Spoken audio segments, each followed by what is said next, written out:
Здравейте, приятели на футбола. Време е за обзора на Висшата лига. Кръг номер 5. Между другото, доста интересен кръг. Видяхме ни страхотни обрати, страхотни мачове като цяло. Направо да започвам Увърхемптън срещу Улвс. Да, казах страшна простия. Увърхемптън срещу Ливърпул. Между другото, този мач започна много добре за Увърхемптън. Започна с дрибъл, който беше доста успешен през зоната на Джо Гомес и Жоел Матип. Явно, според мен тази зона няма да издържи много. От следващия мач си мисля, че Куанса и Конате може би ще играят. Или просто Конате и Матип ще се разменят позициите, не знам точно. Но тази зона според мен наистина беше много неуспешна и при гола се видя как дрибъл на Педро Нето, ако не се лъжа. Той си мина толкова лесно, все едно си отях, както е думата. Също, на няколко пъти през първото време, защото първото по време беше силното за Улвс, де факто. Също дрибъл им беше много успешен и през халфата линия. По двама-трима човека не можеха да ги спрат играчите на вълците. И затова може би на почивката Алексис Макалистър напусна. Защото се търсеше явно човек, който да здрави този център, за да не може да се преминава толкова лесно. И това е една от идеите на Клоп, която беше много успешна. Между другото, в този матч Клоп има много, много сериозна роля, защото без неговите промени на почивката, Ливърпул щеше, хайде, може би щеше да изравни, но със сигурност няма да спечели. Ще ви кажа защо. В този матч си помислих, че Коди Гакпо ще има много важна роля, защото Улфс обикновено сме свикнали да ги свързваме с отбор, който се защитава. Коди Гакпо е човекът, който трябва да се върне назад, за да поеме топката. Това през второто време не се случваше и Коди Гакпо имаше доста пасивна роля. Във второто по време, в началото, преди Коди Гакпо да бъде сменен, до известна степен тръгна да се получава и голът все пак падна. Даже той го вкара. Но не се получи точно както си мисля, защото Върхемптън бяха изнесени по-напред, не се бяха прибрали пред своето наказателно поле. И за това беше сменен и трябваше да се появи Дарвин Нунез, защото се търсеше голаджия. Тогава вече започнаха да се получават нещата. Малко или много физическо състояние на вълците не се пада надолу, предвид че умора, пък играха много силно на големи обороти. Играха, да кажем, сравнително атакуващо. Доста по-изнесени. И това със сигурност се оказа влияние и за това допуснаха тези късни два гола. Пореден обрат за Ливърпул. Може би така ще го кажа. Не, със сигурност не могат така да го карат до края, защото отборите рано или късно ще се научат как се действа. И си мисля, че с идването на отбор от класата на Манчестър Сити, Ливърпул ще бъдат вкарани много бързо в реалността, защото те наистина много лесно допускат голове. Ама много лесно. И в мача с Борнемут допуснаха много лесно, сега срещу... Преди това вече не се сещам всичките им мачове, но да, лесно допускат и рано или късно това трябва да се промени, със сигурност. Куанса дебютира за Ливърпул, трябва също да се отличи неговия дебют, защото той се представи на много сериозно и на много добро ниво. Момче от академията, за академията на Ливърпул се говориш, че не произвежда класни играчи или въобще никакви, откакто е тренд. Тренд се появи на света, да кажем. И затова Куанса може би ще има светло бъдеще в Ливърпул. Млади момчета вече настъпват там. Куанса, Байчетич рано или късно ще се възстанови, ще видим как ще се върне. Беше на резервната скамейка, той е играл, ако не се лъжа, за отбора до 21 години на Испания. Къртис Джонс, Харви Елиот, това са се, да ги наречем, млада генерация, която ще застъпи вече, да кажем, ветераните в отбора, да ги наречем. Но Куанса наистина трябваше да напусне, защото няма как физически да издържа на напрежението все още от Висшата лига, но правеше онези дълги пасове, които на времето Ван Дайк правеше. А за момче на 20 години, на колко е всъщност той, нека да видя, на 20 точно, да, да ги правиш тези дълги пасове, първо се изисква класа, второ се изисква смелост. Общо взето е това от този матч. Но за Улфс да се върна, според мен нещата при тях вървят много добре и се получават много добре и не мисля, че те ще са кандидат за изпадане. Тук ми е предложен като втори матч Фулъм срещу Лутън. Те си играха няколко матча по едно и също време. На Фулъм срещу Лутън, честно казано, за този матч най-малко може би ще говоря, защото най-малко съм им гледал. Но със сигурност Фулъм влиза като фаворит тук и си печели матч. Няма какво да кажа тук, без промени. Но Лутън за техните стандарти, знаем, че дори 19-то място ще успех за Лутън. Те просто са много голям аутсайдер, най-големи аутсайдер са. Шефилд са до тях, но по-напред със сигурност. Но Лутън няма нито опита, нито класа със сигурност да оцелее. Но този матч те го изиграха добре. Те го изиграха възможно по най-добрия начин, по който може да го изиграят. И тези хора, които преди са играли във Висшата лига, може би ще им донесат някакви точки в по-напреднал етап. Но със сигурност Лутън изигра матча умно и изиграл, хайде по-редно да кажа, тъй като не съм го изгледал целия. Умно, прагматично и може би това ще е рецептата на Лутън да печели точки.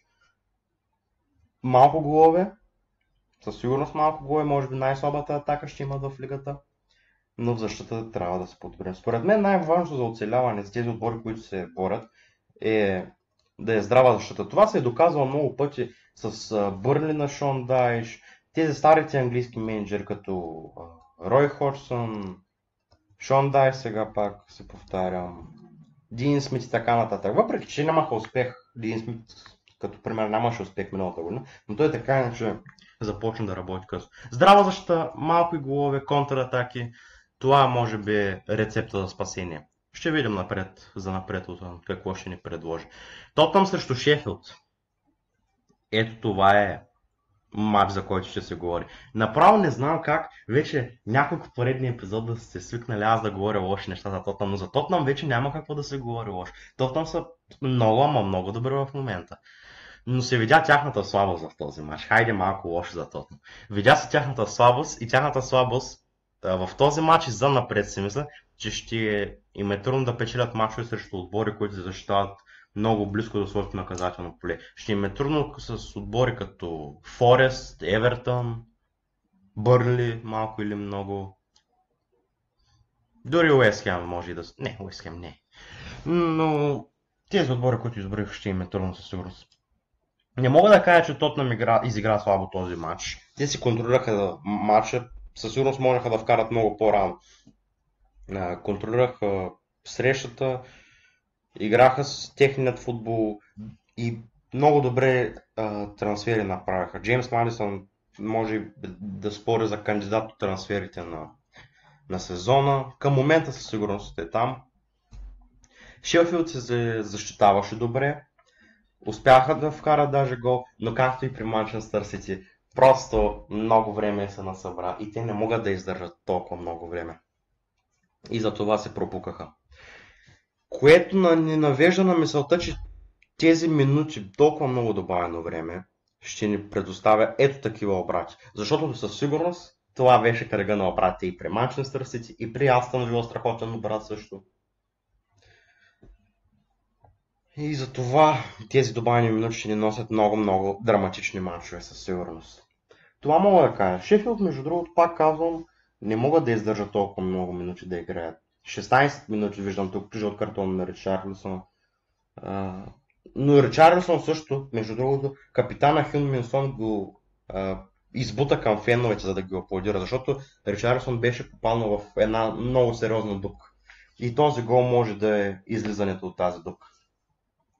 Уест Хем срещу Манчестър Сити. Това може би е най-силният мач за Манчестър Сити от както е почнал сезона в лигата. Защото Манчестър Сити до момента караше на футбола си от миналия сезон, който е толкова силен, че да им избутва мачовете.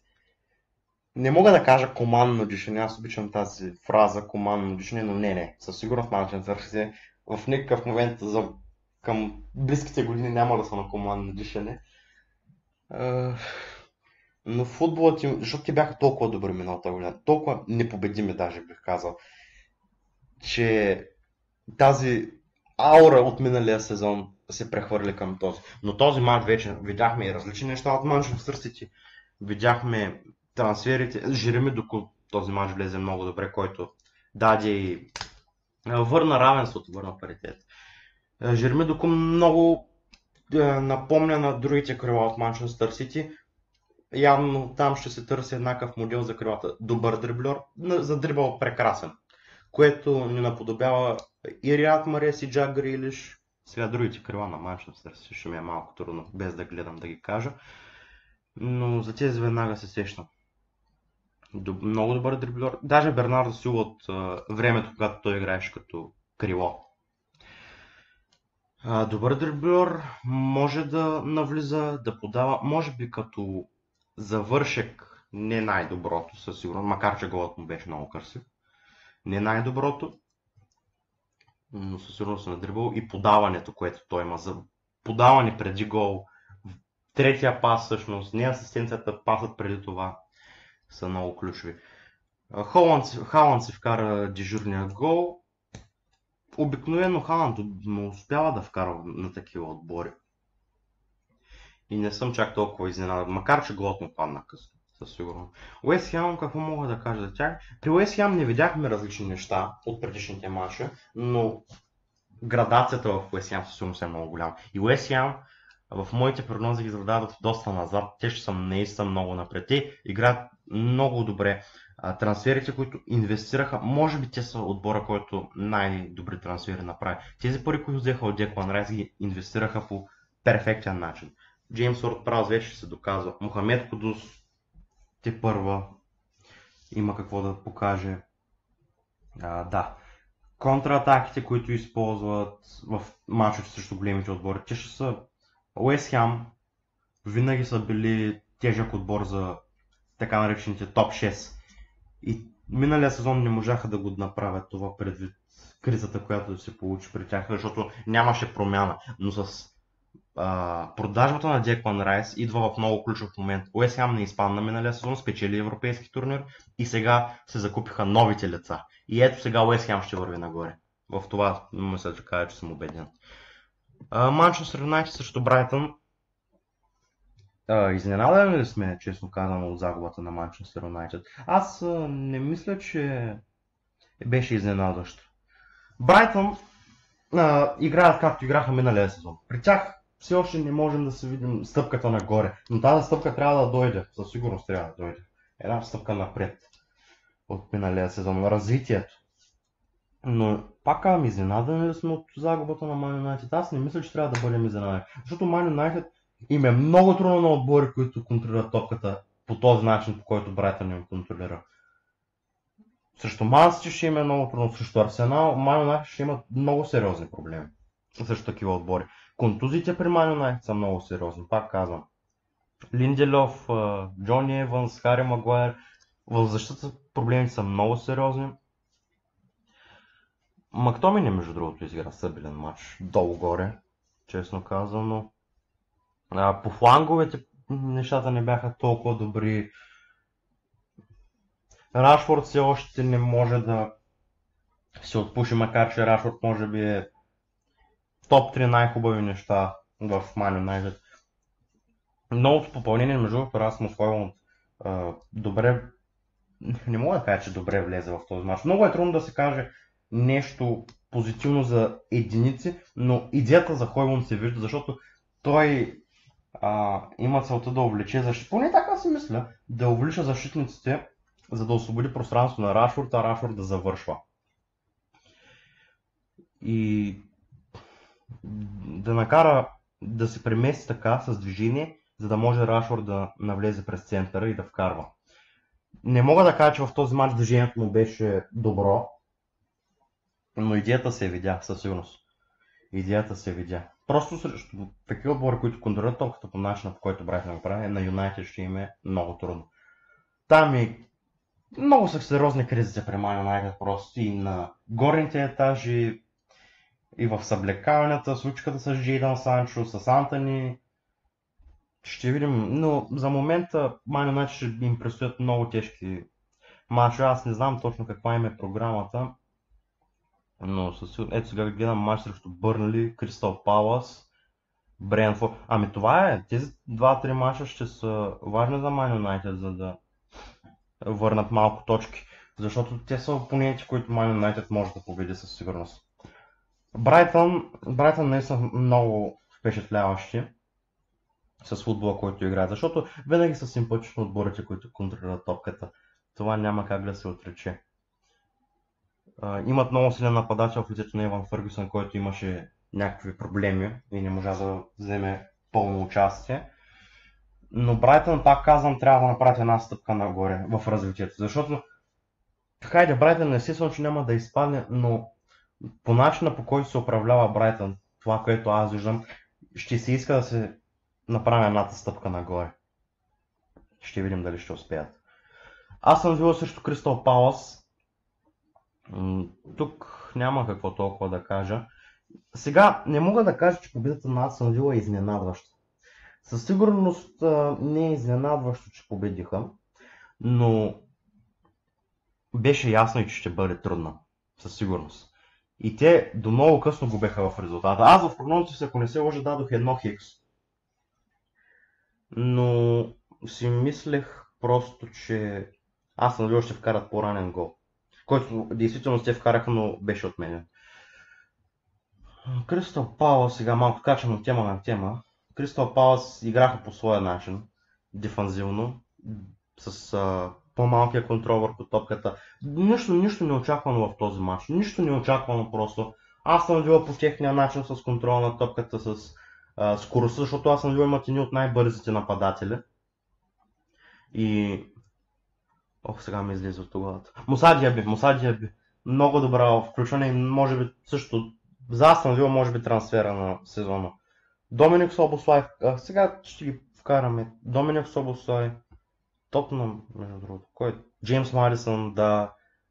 Уорд Праус тук бих добавил към момента. За мен за Брайтън няма какво да кажа. Муса Диаби, Сандър Тонали. За Челси е малко трудно към момента да се говори. Деклан Райс. И Калъм Хъдсън той между другото. Или Антони Еланга, един от двамата. Така, довръщам се на темата за матча. Аз съм бил просто, ако бяха вкарали малко по-рано, те щяха да вземат матча още повече в свои ръце. Но голът им падна 1-1, след това много късно доспа Дъглас Луис. Но победата на Астън Вила, пак казвам, не е изненадваща. И отново се вършим на темата с голямото добавено време. Заради това добавено време, което ще ви кажа колко е било. Сега само да видя. 9 минути, играли са се 18. Заради това добавено време ще гледаме такива обрати и такива мачове и късни голове. Защото са играли 18, за който не е гледал матча, отсъди на дуспа, картони и може си ги е забавенията. Най-вероятно са вкарани и тези отпразнувания на гол, доколкото виждам тук и смени, така че всичко това повлиява. Ами определено това за този матч. Нюкасъл срещу Брентфорд, аз говорих малко, вметнах този матч в прогнозите за Шампионската лига и за това по-накратко тук. Нюкасъл игра този матч с мисли, че им предстои матч в Шампионска лига. Хайде матч в петия кръг срещу Брентфорд, рано още в първенството, са склонни да жертват някакви точки. И за това по-малък резултат. Но победата за Нюкасъл идва в добър момент, защото им се насъбраха слаби мачове и слаби резултати. Минимална победа, клишето гласи, че победи с 1-0 карат отбора да излиза от кризата. Аз не смятам, че Нюкасъл са в криза, но победата е победа. За Брентфорд не знам толкова какво да кажа, защото имаше мач от българско първенство. Ботев Пловдив и Лудогорец, ако не се лъжи, се съсредоточих там, защото наистина този мач ме разочарова. За него в друго видео, естествено. И не можах толкова да видя Брентфорд, защото това, което изгледах от този мач, беше футбол на Нюкасъл, който сме свикнали да виждаме. Който ще се развива. Това е. Борнемут срещу Челси. човек би си казал как нямаше голове в този матч. Просто как, дори Борнемунд как не вкараха. Какво се случи? Какви спасявания на Робърт Санчес просто за Челси, какви пропуски, гради на Челси. Невероятен матч от към положение. От към положение страхотен. Но замисляли сте как по-големите отбори, като Арсенал, като Ман Сити, сега малко има естествено изключението, но по-големите отбори, топ 6, както ги наричаме, се съсредоточават върху това да контролират топката, да играят с нея и рано или късно противникът отбор да сбърка, да стигне до положение, което да бъде отбелязано. И така цикълът продължава. Контрол, контрол, контрол, положение, гол. Омагьосан кръг. Но при Челси много им е рано за този етап. Много, много рано. Поне ако се работи, защото в Челси, между другото, към момента, мисля, че се работи доста правилно. 1-2 години не им мърдат, за да станат на нивото на Арсенал и на Манчестър Сити, което те имат в момента. За Челси, хайде, за да кажа нещо хубаво, защото всички са с критики тръгнали към тях, но е нормално феновете на Челси да са критични. Но в крайна сметка, защо... Да, разбирам защо имат хората такива големи очаквания предвид парите, които се изхарчиха. Може би и това е грешка от ръководството, толкова много пари да бъдат изхарчени. Но Челси няма да са в топ 4, това съм го твърдял още много отдавна. Не мислете, че Челси ще завършат топ 4. Всичко над 10-то място за Челси е успех този сезон, повярвайте ми. Те завършиха 12 на. Те минаха през много тежък период, ама много тежък. Там собствеността си изигра голямата роля, защото вече Челси са друг отбор. Не са онзи отбор, който игра онзи футбол с Томас Тухел, при Абрамович, не само Томас Тухел, и Жозе Мориньо и така нататък, всички, които са минали. Но Челси вече се управлява по друг начин. Други са ценностите, които ще преследват Челси. Това е ясно. Ама ясно. Така, това беше за нещата извън терена. На терена да се върнем. Всичко Челси направи перфектно, но липсваше завършик. Няма го онзи нападател. Продължавам да го твърдя. Няма нападателят, който да ги вкарва головете. Един Хари Кейн, един Ерлинг Халанд тук влиза перфектно. И Челси, между другото, наистина ще тръгне много нагоре. Нико Джаксън е взет да покрие тази роля, но и в този матч той може да вкара, дал цели гредата там, но движението, между другото, на Нико Джаксън е много добро. Николас Джаксън, може би е поредно да се каже, Нико, нагалено. Много му е добро движението. Винаги позиционирането и движението са му много добре. Знае как да се предвижи, за да намери точната позиция, но и при него липсва завършик. Няма човек в момента на Челси, който да се каже да, този ще вкарва. Няма такъв човек. И при Стърлинг, който макар че е бил голмайстор преди, той не е вече е на възраст, в която няма как да вкарва толкова много, колкото е вкарвал преди. Хайде, това е за този матч, няма какво толкова да се повтаряме да минавам през всички един по един. Казах се генералното мнение. Евертън срещу Арсенал. Евертън успя да наложи своя футбол и твоите дефанзивни похвати. Евертън, между другото, изграха матч типичен за Шон Дайш. Използването на статичните положения, колкото и малко да са те, макар че нямаха успех да вкарат гол. Дефанзивно покриване на играчите. Между другото, единственото, което ми липсваше за типичен мач на Шон Дайш са жълтите картони. Само това ми липсваше в този мач. Защита, даване на топката на опонента, по никакъв начин целта е да не се играе с топката и максимално използване на статичните положения, но те в този мач бяха прекалено малко за Евертън и може би това се оказа ролята. Може би 3 корнера повече и резултатът ще да бъде друг. Но тук идва и мисълта на Микел Артета да използват Давид Рая, между другото. Защото ако той е мислил, че Евертън ще играе по методите на Шон Дайш времето му в Бърн, евентуално. Което означава корнери, голове от статични положения, близо до наказателно поле, голове с глава. Голове от центрирания. Затова идва момента с Давид Рая Защото Аран Рамсдел е много слаб при излизането на центриране, ама много слаб. Не взима точните решения, не взима точно, не разбира кога е точният момент да излезе и да хване топката. Затова може би да ви трябва игра в този матч. Но за Арсенал много красив гол вкараха. Това е футбол, който ще гледаме от Арсенал с подавания, които рано или късно да резултират в гол. Затова нямам... Общо това е мнението ми за този матч. И Nottingham Forest срещу Бърли, който беше вчера. Не знам кога вие ще гледате това видео. В крайна сметка вчера да кажем, че е бил. Nottingham срещу Бърли. Между другото, Бърли имаше период, в който играха футбол си от Championship. Да е продължил между 20 и 30 минути. Но го имаше този период. Може би малко повече да към време. Но го имаше този период. Което показва стъпка напред за Бърнли, защото ако успеят да наложат малко от своя футбол в висшата лига в момента, те рано или късно все повече и повече ще увеличават минутите и точките рано или късно ще дойдат. В крайна сметка те взеха точка на City Ground, мисля, че се казва стадиона на Форест. Леле да не бъркам, ще се изложа. Да, City Ground. Много интересен, между другото, беше матч с положение. Аз обичам матчове с положение, да има пропуски, така грандиозни пропуски и спасявания. Много красив гол на Калум Хътсън Одой. Със сигурност.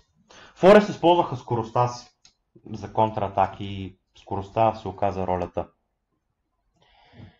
Какво друго мога да кажа за този матч? След като Бърли направиха своя силен период от футболът им Championship, продължиха матча консервативно, но така и трябва да е. Защото ако играят 90 минути, 90 няма никога да играят с този футбол, но 60-70 минути, рано или късно Форест ще им вземе топката и ще им вкара гол. Това беше пределно ясно. И нямаше избор Винсан Компани, освен да не продължи по-консервативно и по-прагматично матч. Но добра точка и за двата отбора. Все пак това са кандидати така или иначе за изпадане. Точка винаги си им е полезна. Ами дълго стана малко това видео, но няма как през толкова интересни матчове, толкова новости, но и повече същите неща. Ще се радвам да чуя ваше мнение за определени матчове, за всички матчове, както прецените. Благодаря ви отново, че сте ме слушали. Харесайте, ще ви приканя да харесате, да се абонирате и ще се видим скоро.